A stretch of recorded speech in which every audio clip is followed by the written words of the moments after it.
Good morning student, स्वागत है आप सभी का हमारे लर्निंग नर्सिंग यूट्यूब चैनल पे। आज हम देखेंगे चाइल्ड हेल्थ नर्सिंग के कुछ इम्पॉर्टेंट एमसीक्यू ईएसआईसी एग्ज़ाम के लिए। So first question, the nurse teaches parents how to have their children learn impulse control and cooperative behaviour. This would be during which of the Erikson's stage of development. Erikson stage of development है, उसमें जब हम parents को बताते हैं कि impulse control और cooperative behaviour कैसे सिखाना है चाइल्ड को, तो ये एरिक्सन स्टेजेस ऑफ डेवलपमेंट में कौन सी स्टेज है जिसमें ये आता है। तो option number A, trust versus mistrust. Second, initiative versus guilt. Third, industry versus inferiority. And last, autonomy versus sense of shame and doubt. And correct option is option number D,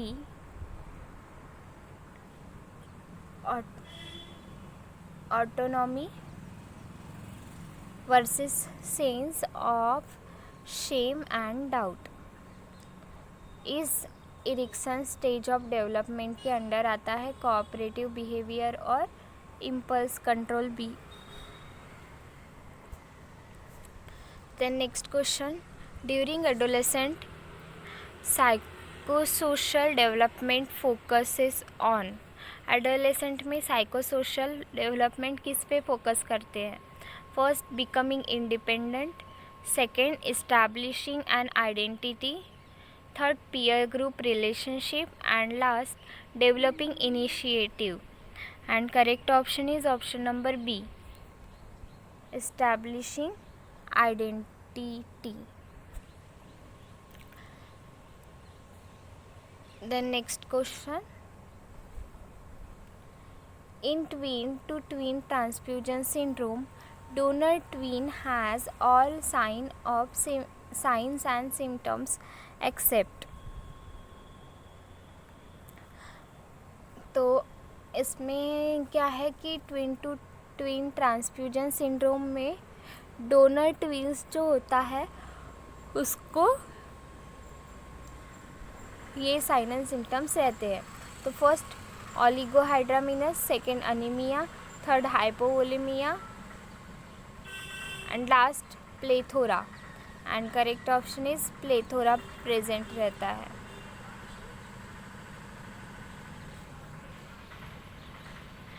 तो इसमें क्या होता है, donor twin is likely to have oligohydramnios anemia and hypovolemic, and recipient twin is likely to have polyhydramnios and plethora। Donor twin में oligo, anaemia और hypovolaemia होगा, and recipient donor में क्या होगा, polyhydramnios and plethora, and to be larger than the donor twin। Recipient जो twin है वो donor twin से लार्जर भी होगा। Then next question, terrible twos in the term use to describe dash age group of children. Terrible twos कौन से age group के children को बोलते हैं? First, infant. Second, toddler. Third, pre Schuler. and last, school going। and correct option is option number B। जो toddler group होता है वो टेरिबल टूज ये टर्म यूज़ होती है उनको डिस्क्राइब करने के लिए, और टोडलर में 1 to 3 ईयर्स ऑफ एज आते हैं। इसमें क्या होता है, it is challenging time for the parents and the child as each learn to know the other better. It is an extremely important period for developmental achievement and intellectual growth। ये बहुत important period है जिसमें development होता है। The next question, which among the following represents the most common type of accident found in case of toddler। Toddlers में सबसे ज़्यादा common दिखने वाला एक्सीडेंट कौन सा है? First, toxic injection. second choking, third drowning, and last burn. And correct option is burn. Toddlers में सबसे ज़्यादा बर्न देखने को मिलता है एक्सीडेंट में, क्योंकि वो न्यूली एक्वायर्ड मोटर स्किल्स रहते हैं उनमें और ऑटोनॉमस मैनर रहता है। और कभी कभी कैसा होता है कि सुपरविजन कम हो जाता है पेरेंट्स का, तो उसकी वजह से बर्न होने के चांसेस रहते हैं टोडलर्स में। The next question, concept regarding death among the pre Schuler children. Pre Schuler children में अगर डेथ हो रही है तो उसके पीछे का कंसेप्ट क्या हो सकता है, reason behind it. First option, not a permanent condition. Second, permanent and irreversible. Third, it is because of some bad doing. And last, N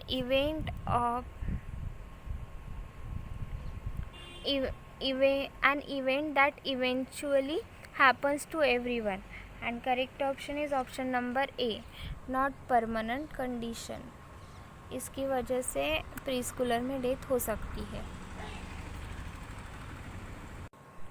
The next question, follow up care is required for newborn with।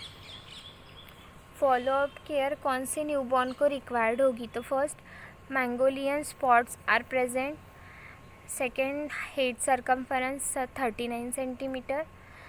C, milia is present. And last, umbilical cord has 2 arteries and 1 vein. And correct option is option number B, head circumference 39 centimetre. Normal head circumference जो है वो 33 to 35 centimetre in newborn baby रहता है, but अगर 39 centimetre है means abnormally large head circumference है, which suggest the hydrocephalus. Hydrocephalus है तो ऐसा इंडिकेट करेगा 39 सेंटीमीटर हेड सर्कम्फरेंस, इसलिए child required the follow up care. और हाइड्रोसेफेलस एक ऐसी कंडीशन है जिसमें excessive accumulation of cerebrospinal fluid होता है in the brain. The next question, all are the characteristics of term baby except. Term baby के सभी कैरेक्टरिस्टिक है एक्सेप्ट। तो first, well curved pinna reaching up to the periphery. Second, no deep creases in the soles. Third, pigmented and pendulous scrotal sac. Last, silky hair, individual hair stands can be made out.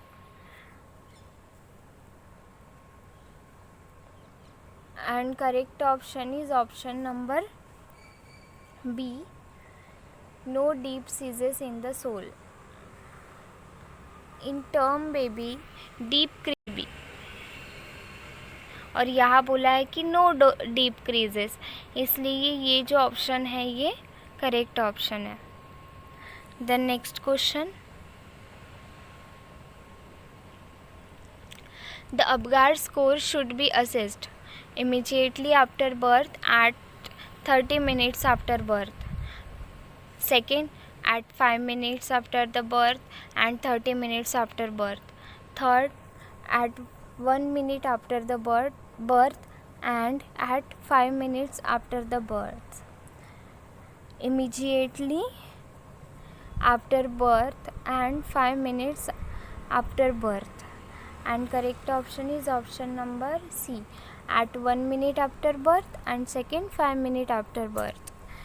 तो Apgar scoring is useful for the quantitative assessment of the newborn for respiratory, circulatory, neurological status. Apgar is assessed in 1 minute and 5 minutes after birth. Usually newborn have the score at birth lower score at the birth due to depression than the score after 5 minutes after birth.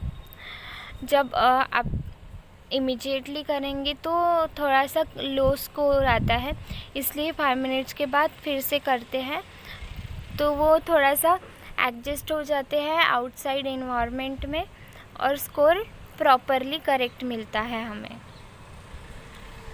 Then next question, what is nurse priority critical observation when performing an assessment for determining and Apgar score. Nurse की priority का क्या रहेगी जब वो assess कर रहे हैं, Apgar score determine कर रहे हैं तब। First heart rate, second respiratory rate, third presence of meconium and last evaluation of Moro reflex. And correct option is option number A, heart rate. Pulse or heart rate has assessed first and then the respiration. Then next question, which is the indicator of immediate estimate of the physical condition of the baby? First, New Ballard scale, second, Apgar score, third, growth chart, and last, health assessment. And correct option is Apgar score. Immediate estimate क्या करते हैं, physical condition of the baby indicate करने के लिए after the birth Apgar score check करते हैं। Then next, in Apgar term Apgar G stands for. जो Apgar होता है उसमें जी किसके लिए स्टैंड करता है, तो first grunting, second growth, third gross and last grimace. And correct option is option number D, Grimace. G for Grimace. तो इसका पूरा क्या है, A for appearance, P for pulse, C for Grimace, A for activity and R for respiration.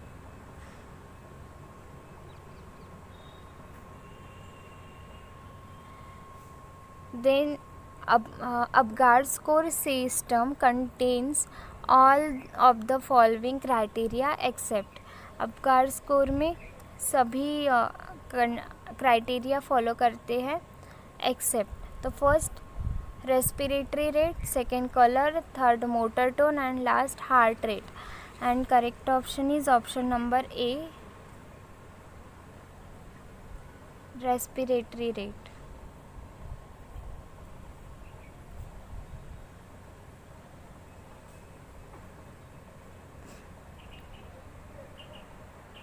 Which of the following is not a component of Apgar score? Color of the baby, muscle tone, heart rate minute, respiration rate per minute. And correct option is option number D, respiratory rate per minute.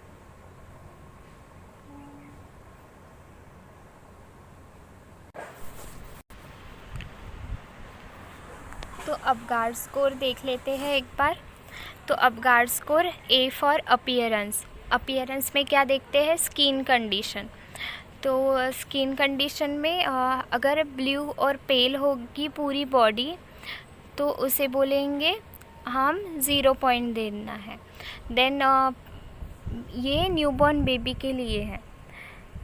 Then 1 point कब मिलेगा, जब body pink होगी लेकिन सिर्फ extremities means दोनों हाथ और पैर जो है वो ब्लू होगी तो हम उसे 1 पॉइंट देंगे। और कंप्लीट बॉडी जो है वो पिंक होगी जैसे नॉर्मल बेबी रहता है तो उसे हम 2 पॉइंट देंगे। देन नेक्स्ट है पी फॉर पल्स। तो पल्स में क्या है, अगर एब्सेंट रहे तो 0 point, below 100 breath per minute रहे तो 1 पॉइंट, और 100 ब्रीथ पर मिनट ओवर रहे मीन्स उससे ज़्यादा और ये नॉर्मल है बेबी में पल्स तो फिर हम उसे 2 पॉइंट देंगे। उसके बाद सी ग्राइमेस। ग्राइमेस में क्या देखते हैं हम, रिफ्लेक्स इरिटेबिलिटी। तो अगर फ्लॉपी रहा तो 0 point, minimal response to stimulation means थोड़ा सा हाथ लगाने से या टच करने से वो रिस्पॉन्स करते हैं, अगर वैसा रिस्पॉन्स है तो 1 point.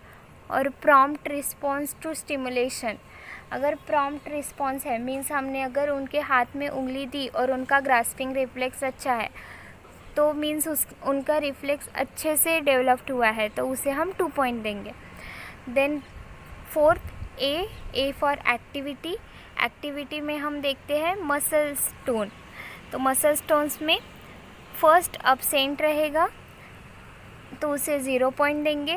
Then flexed arm and legs, means अगर आर्म एंड लेग फ्लेक्स कर रहा है न्यूबॉर्न तो उसे 1 पॉइंट, और एक्टिव है जब क्राई कर रहा है तब आर्म एंड लेग्स अच्छे से हिला रहा है, वो एक्टिव है तो उसे 2 पॉइंट देंगे।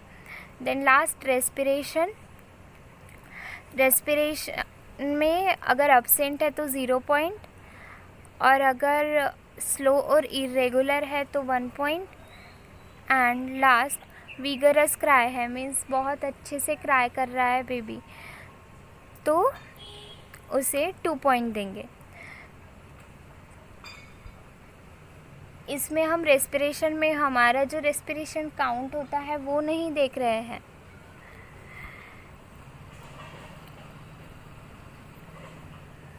सिर्फ बेबी का देख रहे हैं कि वो उसका जो कैपेसिटी है ऑक्सीजन टेकिंग वो कैसा है, वो अच्छा है कि नहीं, इमीडिएटली क्राई किया कि नहीं, वो देखना है इसमें। देन इसमें अगर 10 to 7 रहा,